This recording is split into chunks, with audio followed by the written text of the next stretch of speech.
నమస్తేనా. నమస్తే. ఏం పేరే? నా పేరు రాములు. ఇగో ఈ ఫోటోలు ఉన్నాయి, నన్ను చూసినావా? ఎక్కడన్నా చూసిన, ఇదివరకు చూసిన.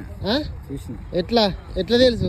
భువనగిరి పార్లమెంట్ నియోజకవర్గంలో ఆయన ఒక అభ్యర్థిగా వచ్చింది అప్పుడు కారు గుర్తు నుంచి. ఇప్పుడు మళ్ళీ పువ్వు గుర్తు తరపున నిలబడ్డాడు. అప్పట్లో గెలిచిండు కదా, ఏమన్నా చేసిండా మీ భువనగిరికి? లేదు, భువనగిరి పార్లమెంట్కి ఇంతవరకు ఆయన చేసింది ఏం లేదు, పెట్టింది ఏం లేదు.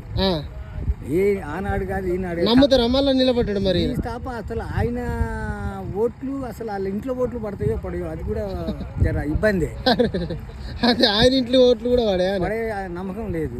ఎందుకో అంత అంత చేసింది ఏం లేదు కదా. ఒక్కనాడు ఆయన ఏనాడు కూడా అక్కడ గెలిచిండు, వెళ్ళిపోయిండు.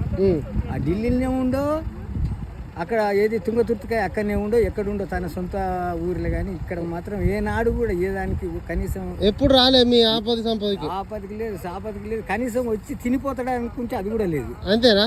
ఏది లేదు, తినడానికి కూడా నోసుకోలే ఆయన. అంతేనా? ఇప్పుడు కాంగ్రెస్ ప్రభుత్వం వచ్చింది కదా, ఎట్లా అనిపిస్తుంది ఈ ప్రభుత్వం? అంటే కొంచెం బాగానే ఉన్నాయి.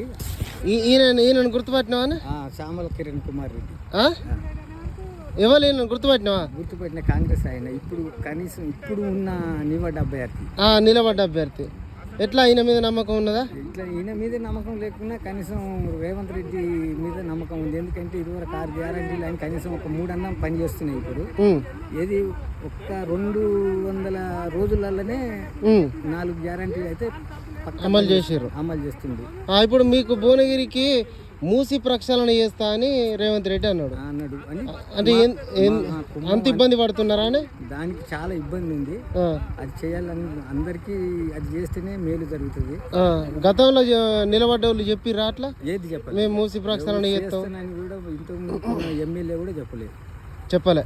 ఇప్పుడున్న ఎమ్మెల్యే మాత్రం ఇది చేస్తా, నేను కంపల్సరీ చేస్తా, బునియాది కానీ కాలువ చేస్తా, ఇటు ధర్మారెడ్డి కాలువ, ఇవన్నీ మనం మంచిగా చేసుకుందాం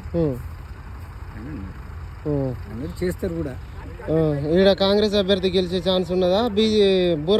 బీజేపీ నుంచి గెలిచే ఛాన్స్? బీజేపీ రాదా? కాంగ్రెస్. ఆయన ఇంట్లో ఓట్లు ఆయన పడే పడతాయి. పడే. అంతేనా?